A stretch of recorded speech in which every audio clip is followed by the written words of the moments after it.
ពលកររដូវកាលមកកូរ៉េបានរយៈពេលប្រហែលខែហើយការចំណាយសរុបបានមកធ្វើការនៅកូរ៉េតាមរយៈពលកររដូវកាលហ្នឹងចំណាយអស់ខ្ទង់ប្រហែលប៉ុន្មានចាសួស្ដីខ្ញុំសេមិចបងប្អូនប្រកាសជាស្គាល់ខ្ញុំខ្ញុំតែងតែចែករំលែកជាមួយនឹងចាព័ត៌មានពាក់ព័ន្ធនឹងការមកធ្វើការនៅក្នុងប្រទេសកូរ៉េដូចជាពលកររដូវកាលនិងវគ្គប្រឡង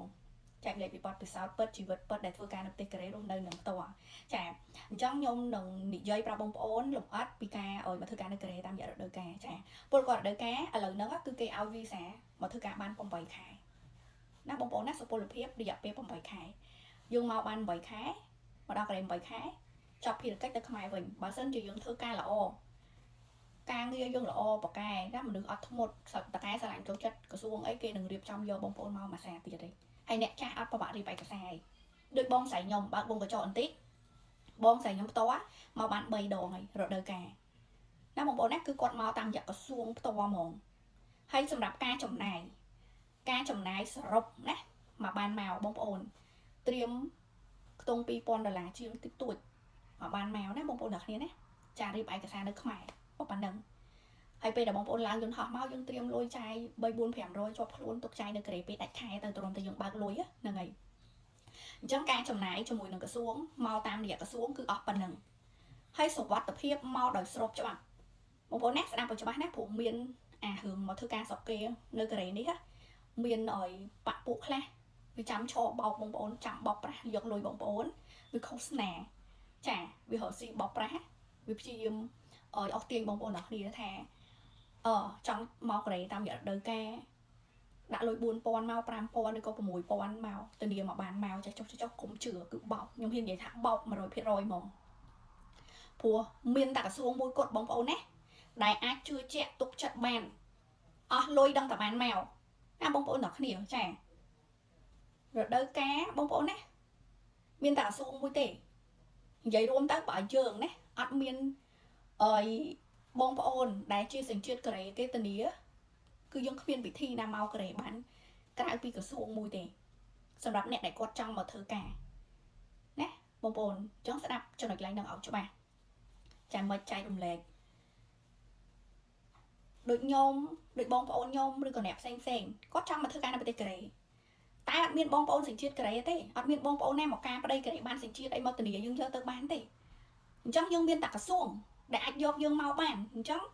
បងប្អូនចង់មករដូវកាលត្រូវឡើងទៅក្រសួងទៅដាក់ពាក្យពលកររដូវកាលជាមួយក្រសួងទៅពេលគេហៅសម្ភារជាប់សុខភាពល្អដឹងបានមកហើយបងប្អូនអត់ចង់មកវគ្គរដូវកាលបងប្អូនរៀនប្រឡងពេលក្រសួងគេប្រកាសលក់ពាក្យប្រឡងបងប្អូនទៅទិញពាក្យប្រឡងជាប់រៀបចំឯកសារមួយក្រសួងដាក់ពាក្យស្វែងរកការងារនៅកូរ៉េតាមរយៈក្រសួងគឺជាមួយក្រសួងទាំងអស់ការងារហើយអត់មានចាញ់បោកទេបងប្អូនណាក្រសួងគឺយកមនុស្សមករាប់ម៉ឺនសែននាក់មកធ្វើការប្រទេសកូរ៉េដល់សប្តាហ៍ថ្ងៃហ្នឹងបងប្អូនណាស្របច្បាប់មានចុះ MOU ត្រឹមត្រូវមានចុះ MOU សហការជាមួយខាងកូរ៉េឲ្យស្របច្បាប់ត្រឹមត្រូវ 100% ហ្មងខ្ញុំតែងតែចែករំលែកហើយចែកទៀតនិយាយថាកុំឲ្យបងប្អូនជឿអ្នកដទៃតែនៅតែមានអ្នកផ្លាត់ស្នៀតឲ្យគេបោកបានណាបងប្អូនអស់ច្រើនណាស់អ្នកខ្លះអស់4000 5000 6000 10000ការប្រហែលឆ្នាំមុននោះមានអ្នកដែលគេនៅកូរ៉េហ្នឹងសញ្ជាតិកូរ៉េគេឡាយរស់ពលកររដូវកាលដូចហុកហែបងប្អូនណាចារស់ប្រមូលលុយបានឡើងចង់កន្លះលានឥឡូវបាត់សមោឆឹងពីប្រភពគុណហើយបោកប្រាស់គេប្រមូលលុយឲ្យបាត់ឆឹងហ្មងអាចនឹងថាបងប្អូនដែលស្ដាប់វីដេអូខ្ញុំហ្នឹងប្រហែលជាជនរងគ្រោះដែរចាដែលគេប្រហែលឆ្នាំមុនគេឡាយពីកូរ៉េទៅរស់ពលកររដូវកាលដាក់ពាក្យដាក់អីហ្នឹងប្រយ័ត្នឲ្យមែនទេណាគ្មានអ្នកណាធ្វើបានទេក្រៅពីក្រសួងចាមកតាមក្រសួងគឺសុវត្ថិភាពបងប្អូនជឿចាំមិនទៅហ្នឹងហើយបើអ្នកដែលគេមានបងប្អូនដែលជាសញ្ជាតិកូរ៉េអញ្ចឹងទៅគេរៀបឯកសារពីកូរ៉េមកធានាបងប្អូនគេឡើងទៅធ្វើការអីអាហ្នឹងវាបានណាតែយើងអត់មានអីទាំងអស់ចាបងប្អូនស្នៅខ្មែរទាំងអស់ហើយចង់មកធ្វើការនៅកូរ៉េបងប្អូនគិតមើលថាតើមកតាមណាគឺមានតែក្រសួងទេតែបងប្អូនអាចផ្ញើខ្លួនមកបានខ្ញុំចង់និយាយអញ្ចឹងមានតែក្រសួងឯងបងប្អូនអញ្ចឹងឥឡូវនេះវីដេអូនេះខ្ញុំមកធ្វើឲ្យថ្ងៃទី7ខែ7អញ្ចឹង2026អញ្ចឹងថ្ងៃទី15ខែ7 2026នេះក្រសួងនឹងបិទហើយឈប់រើសពលកររដូវកាលហើយណាបងប្អូនអញ្ចឹងអ្នកដែលចាប់អារម្មណ៍អីរួចរាន់ឡើងទៅដាក់ពាក្យឲ្យតែមានវគ្គប្រឡង EPI ហើយដល់ពលកររដូវកាលគេចិត្តរើសហើយណាបងប្អូនណាឥឡូវនេះគេប្រឡងវគ្គ EPI ហើយគេរើសពលកររដូវកាលហ្មង ចឹងអ្នកដែលចង់ដាក់អីអាចឡើងទៅដាក់ ban គេឈប់រើសនៅត្រឹមថ្ងៃទី15ខែ7 2026នេះហើយចឹងរួសរាន់តដាក់ពាក្យណាបងប្អូនហើយបើមានចម្ងល់អីអាច comment ខាងក្រោម ban ណាចំណុចនឹងតបតាមដែលអាចធ្វើ ban ណាបងប្អូនទាំងគ្នាចា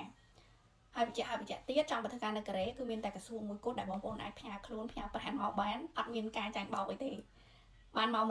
100% ចាដូចចំណុចចឹងក៏មកតាមក្រសួងដែរចំណុចនិយាយចែកម្លែកឲ្យបងប្អូនណាក៏មកតាមក្រសួងដែរឥឡូវហ្នឹងធ្វើវីដេអូចេញពីប្រទេសកូរ៉េតើចាតោះឥឡូវវីដេអូមានតែប៉ុណ្្នឹងទេបងប្អូនបាយបាយ